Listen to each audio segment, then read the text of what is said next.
Gurau Mahagut, agus táimeh mulu an bilis seo, tus go bhfuil sé an tábhachtach ar fad le haig man á sa tír seo. I'm very happy to speak on this bill and to propose it to the House. It is a simple bill which seeks to address something which is lacking in legislation. It is not perfect, and no piece of legislation is at this stage, but I feel it is worthwhile and does something which will help.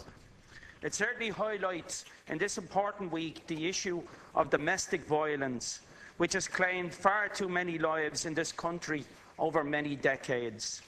This bill won't solve domestic violence. It won't stop it or fix the big problems we have in dealing with it. But it does fix something which needs to be fixed. The bill deals with an anomaly in the current law. Many victims of domestic violence are joint owners of properties with their abuser, be it the family home or another property. This means that both the victim of the abuse and the abuser are named on the mortgage deeds. The victim is then seen as a part owner of a property, and this creates problems for some victims who seek to escape the abuse. Under the Domestic Violence Act 1996, a victim of a domestic abuse can apply for a safety, barring or protection order. The victim can apply for the order using the address of either the family home or house in which the victim resides, or from sheltered accommodation or some other temporary accommodation. In allowing the victim to apply for from an alternative address other than the address of the home where the domestic violence occurred, the law recognises that victims of domestic violence often do not stay in the home after applying for an order. This makes perfect sense, as the victim who has managed to seek support would be in greater danger if they were to remain in the home shared with the abuser.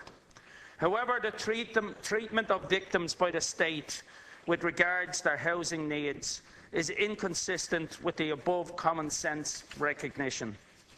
If a victim in the situation I have outlined is in need of social housing, as many would be, they are currently prohibited from being considered by the local authority. The fact that the victim is part owner of a property with their abuser is considered to mean they do not have a housing need. This requirement makes sense for most other situations, but in the case of a victim fleeing an abusive home, it completely disregards the special circumstances and the danger the victim faces in their home. Considering a person who co-owns a property in which their abuser resides to have their housing needs met by that property turns housing need on its head. A home is not a roof or four walls, it is a place where you can be safe. The law may as well consider having a better than average place to squat as being housed appropriately. This bill seeks to change this, so that a victim who applies for an order shall not, by virtue of the victim's part ownership in the residence in which the applicant resides or previously resided with the respondent, be prohibited from consideration for social housing by a local authority.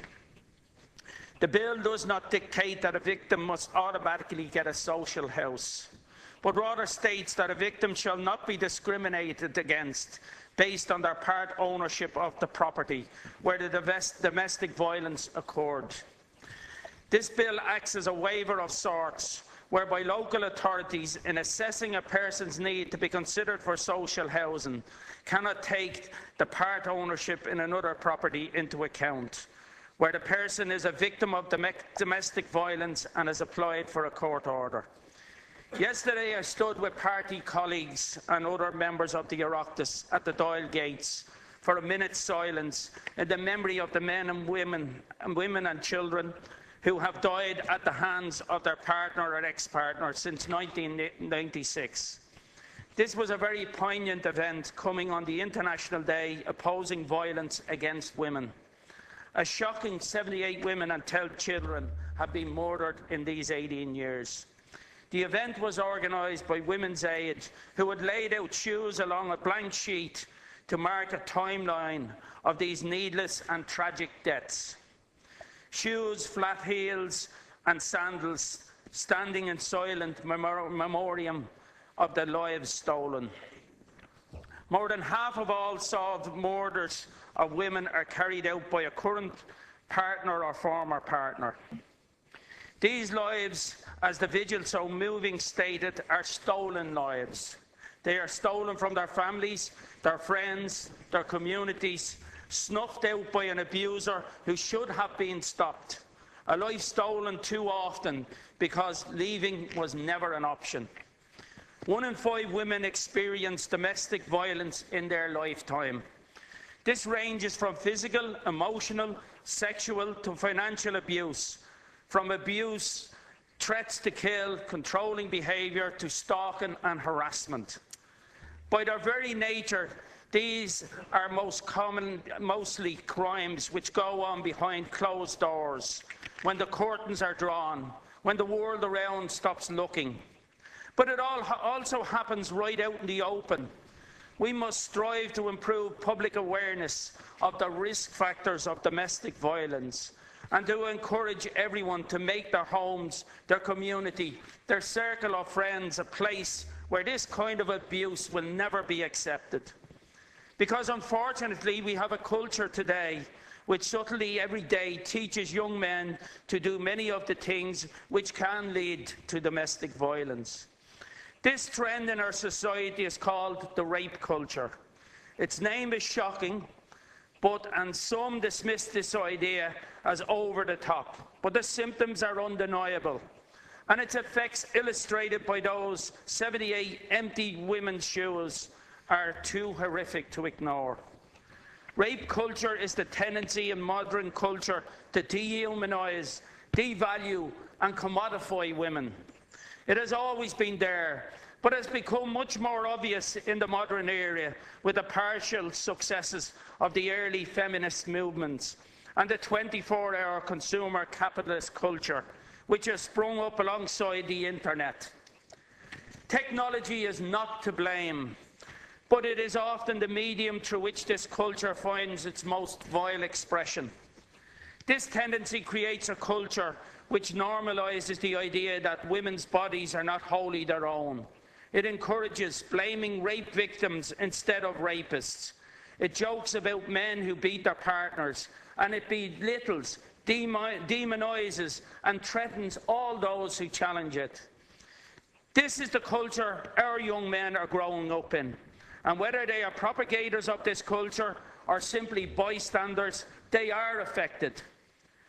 This is not good news for those of us who seek to end domestic violence.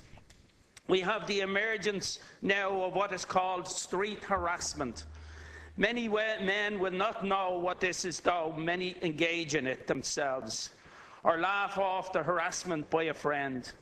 Women in Dublin in particular are now plagued often on the street. The harassment ranges from behaviour which can seem innocuous in isolation to full-blown graphic sexual commentary to physical violation, such by strange men on the street. If you search the hashtag everyday sexism, you will find the most depressing barrage of mostly young women sharing their experience of being sexually harassed as they go to work, socialise, or even spend time with their children. Some of these people sharing these stories are only teenagers, not old enough to drink, but being sexually harassed daily on the street. A Dublin group has been set up to tell the story of street harassment in the city. It makes for very scary reading. This not to do with what the woman wears or how she behaves or looks, but simply that she is a woman and so seen as prey. Women are extremely vulnerable in a society which treats them in this way. Harassment is just the beginning, but it is a major risk factor.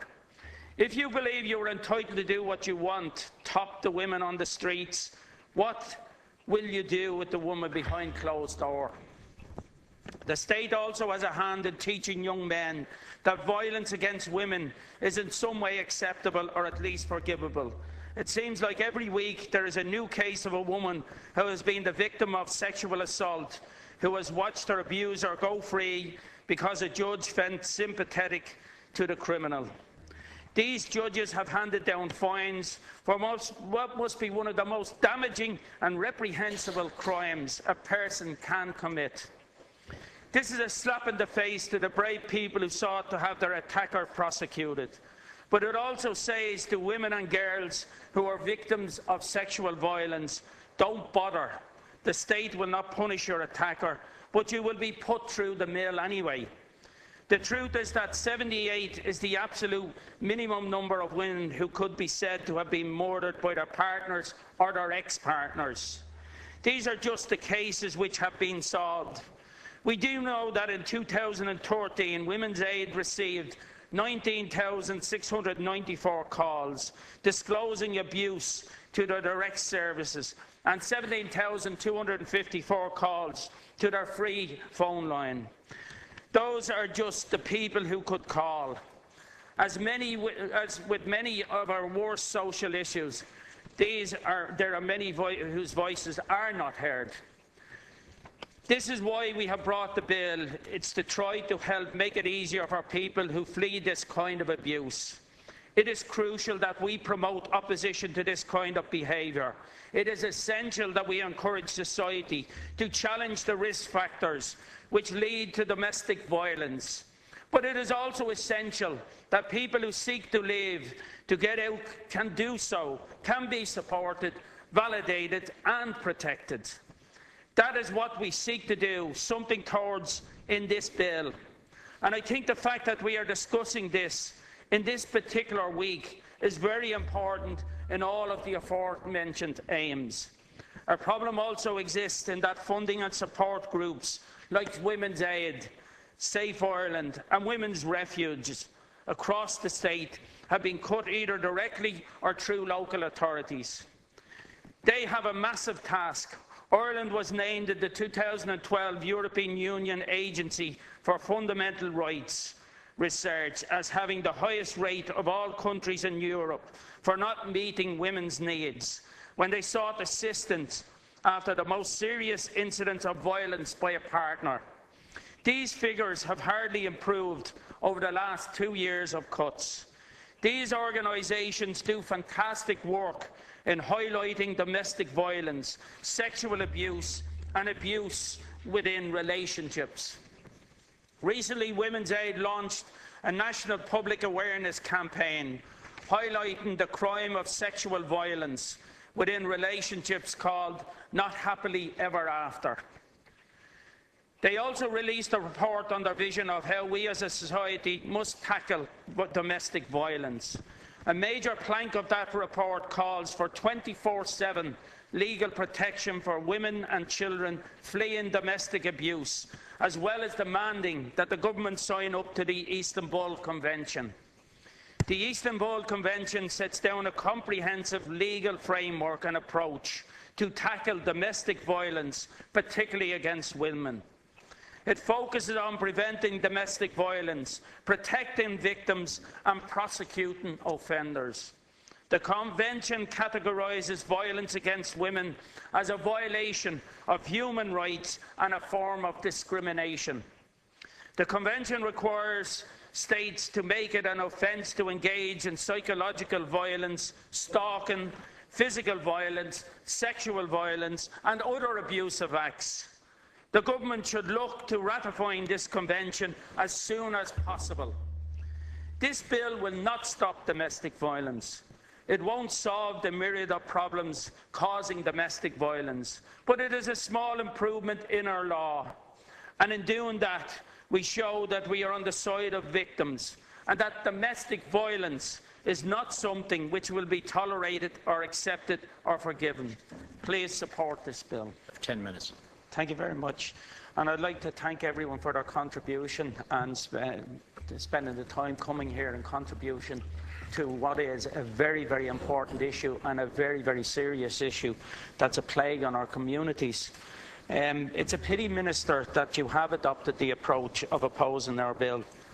The Domestic Violence Act needs to be strengthened when it comes to the rights of women trapped in an abusive relationship and looking for accommodation for them and their children. The guidelines you are talking about, which you are talking about bringing out shortly, as well as some of those that are used, are precisely what you said. They are guidelines. We are looking for legislative certainty when it comes to those who need a safe roof and environment for them and their children. Men also find themselves in abusive relationships, not on the same scale, but nonetheless worse off when it comes to accessing accommodation.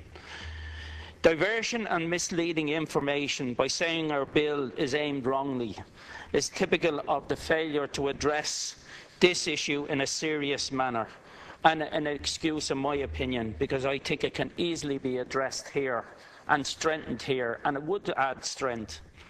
Local authorities do vary across the country. Dublin City Council have written into their guidelines, and I quote, that under the exceptional circumstances they can look at certain cases. But once again, this is a guideline. It's not certainty.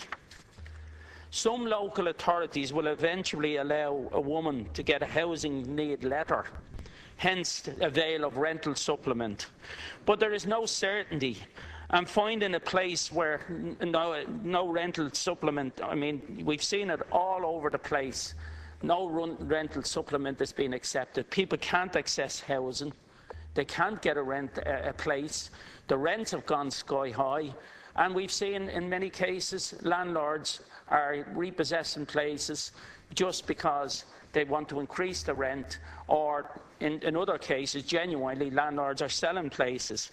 So we really have a crisis when it comes to finding accommodation. Even if we can avail, anyone can avail, whether it's a woman in a really serious situation and their children, of a rental supplement, they just can't get the places. Hostels, while needed, are not the answer. Real focused social housing is needed, and we need real focused social housing that can be temporary, and then we can bring them on to more permanent housing. How many, over the years, I don't know how many times I've met with people, women who have been abused. I've met them in their homes, I've met them in my clinics. I'm sure everyone has met people that have been abused. Some have physical scars, some have mental scars.